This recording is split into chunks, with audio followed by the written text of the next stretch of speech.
Taoiseach, I also want to ask, have you got any concerns about the largest weapons transfer in history by NATO forces into Ukraine, which has escalated in the last week in the decision to send heavy tanks in the form of M1 Abrams from the US and Leopard 2 tanks from Germany and other European countries. And precisely as Deputy Boy Barrett has indicated, the logic of it is further and further escalation, because now the demand is, well, the only way to use these tanks very effectively is we need to have F-16 fighters in the air. And so the things that were previously said by Western leaders about containing this conflict within certain realms, not going for an air conflict with Russia, for example, over the ground of Ukraine, are now being discarded.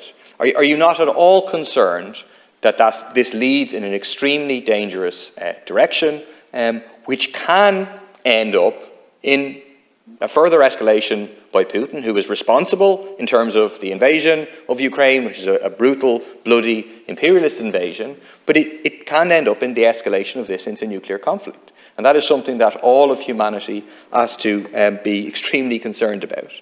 And that the winners here are not ordinary people in Ukraine or anywhere around the world, but it's the armaments manufacturers. You look at the profits going up. General Dynamics, an increase in profits. They're the ones who make Abrams tanks and Stryker vehicles. Increase in profits in the final quarter of last year of 15.5%. Raytheon Technologies, maker of the Stinger and Javelin missiles, doubling its profits in the last quarter of 2022. Lockheed Martin also significantly increasing their profits. There are the big winners out of this. Are you not concerned that these dealers of death and destruction are profiting from this massive drive to militarization, massive expansion of military budgets, and not ordinary people? President Zelensky did make me aware of his 10-point peace plan, which I've had a look at since we spoke. I do think it's very good, but realistically, I don't think that is something that Russia would ever agree to. And I think that Ukraine will need to regain more of its territory, if not all of its territory, before the prospect of a ceasefire or peace arises. The way we can achieve peace is for Russia to withdraw from the territories that it's occupied. And I don't think it's something you should be blasé about, Deputy. Calling on somebody to withdraw from occupied territories is something that they should do. In relation to the embassy in Kiev, we do want to get that up and running, have the ambassador there, have it functioning again, and I know there are some issues around security. I don't know the details of all that, but the Taoiseach, I know, is working on it. And I have to say, I absolutely agree that escalation is not a solution. But what is the alternative? To allow Russia free hand to massacre the Ukrainian people, to occupy their capital, to take away their freedoms, their democracy? I know you're not saying that, but it's not that anyone thinks that escalation is a solution. The reason why weapons are being provided to Ukraine is because that if weapons are not provided to Ukraine, it will escalate anyway. Russia will enter the big cities, will do in those big cities, in Kharkiv, in Kyiv, in Zaporizhia, and in Odessa, exactly what it's done in the cities that it has occupied.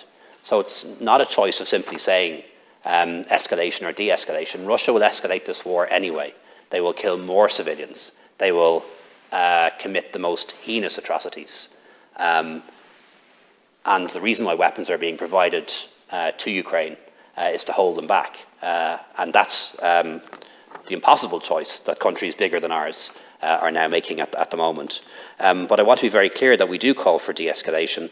We want Russia to cease fire.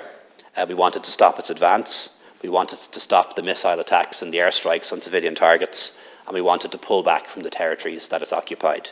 And I think that will put us in a different place. And I don't think the Western governments would have to provide additional armaments to Ukraine if that were to happen. And I do think it's important that we never allow anyone to doubt that all of us in this House believe that Russia is the aggressor.